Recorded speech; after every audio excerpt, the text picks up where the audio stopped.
Lancer is a relatively new TTRPG based on mechs and a sci-fi-rich setting. But as I learned more and more about the setting and the RPG itself, I couldn't find a solid video explaining how the systems worked. So, that's what we're doing today.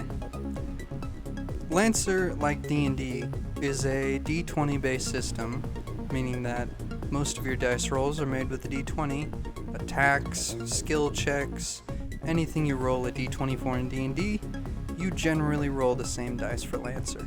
The dice used in Lancer are the D20, the D6, and the relatively niche D3. In my campaigns, I've ruled that a D4 can be used in place when you roll a D3, and when you roll a 4, you just re-roll the dice. The website used to create characters will be linked right now on screen so you can follow along as we build this character together, and also in the description. It can be confusing at first, but once you get in there and start messing around with it, you'll get the hang of it. Once you've created an account, head over to the pilot roster and select Create New Pilot to begin creating your character. The first screen you'll see is naming your character and deciding their background. Each character has a birth given name, a cool pilot call sign, and a background.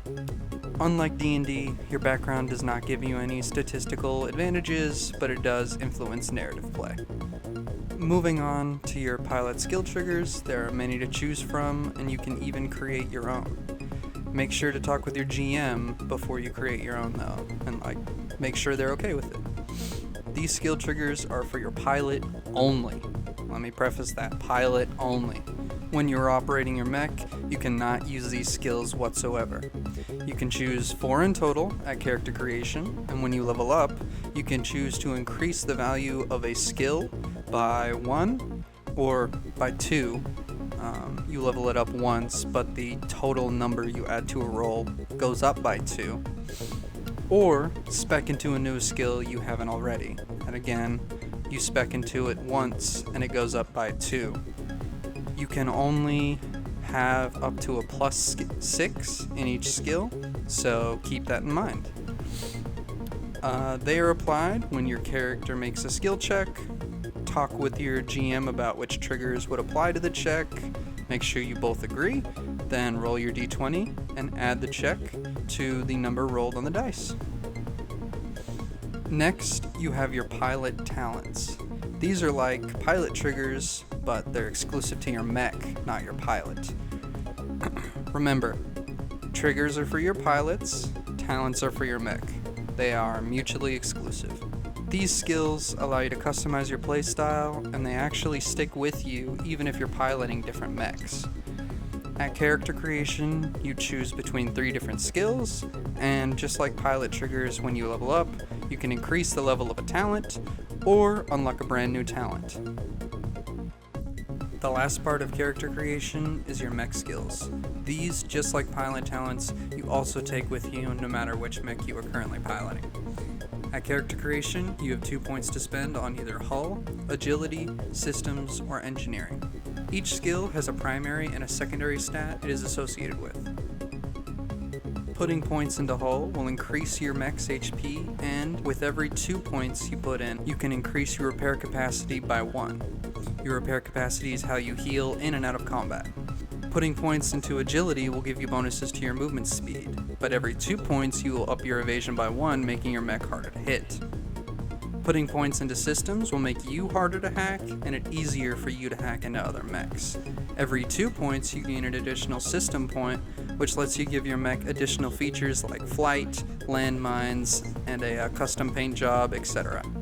Finally, engineering will allow you to increase the amount of heat you can take before your mech overheats, and every 2 points you spend, you gain a bonus to your limited systems, which are special abilities that can only be used a specific amount of times before you have to rest and repair. When you're done choosing your mech skills, you'll be able to finish your character. Then you will be taken back to the pilot roster screen. Select your brand new pilot and continue customizing your character. When you select your pilot, you'll be brought to a screen that allows you to pick different weapons and armor for said pilot and special gear that will help them out on missions. Some items have a limited tag next to the number, which means that they can only be used a number of times before you have to do a full repair. Next, and most importantly, we move on to making your mech. When starting a game, you are at license level 0. Your license level determines what mech frames and abilities you have access to. As you level up, you will choose different mech licenses that give you access to different weapons, systems, and frames. I won't cover the nuances of license levels in this video, as that can be another 30-minute video by itself. At license level 0, you have access to the GMS frame Everest. This is the default mech and will be the only frame you can access until license level 2.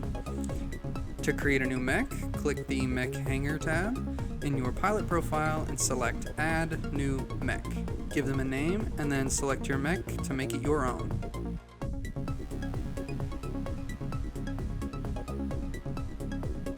Once you've selected your mech, you will be able to see your mech stats, and depending on which mech skills you invested in, you will see those stats reflected here.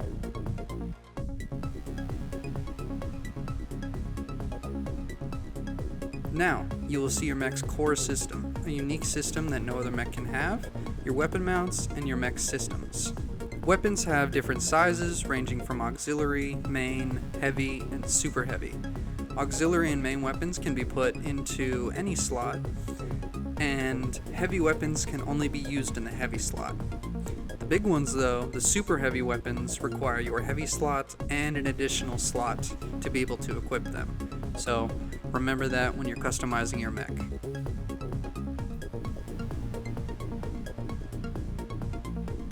Next, we have systems. These are abilities that all mechs have access to. They can cost anywhere from 1, 2, or 3 system points, so choose wisely on what you spend your points on. Your systems and weapons can be changed before a combat encounter, which is something I really enjoy about this system. And that's it for character creation at license level 0. I hope you guys enjoyed, and I hope you guys take a stab at Lancer. Leave a like, subscribe for more, and comment what you want to see next. I'm working on a how to play video right now as this goes up, so see ya.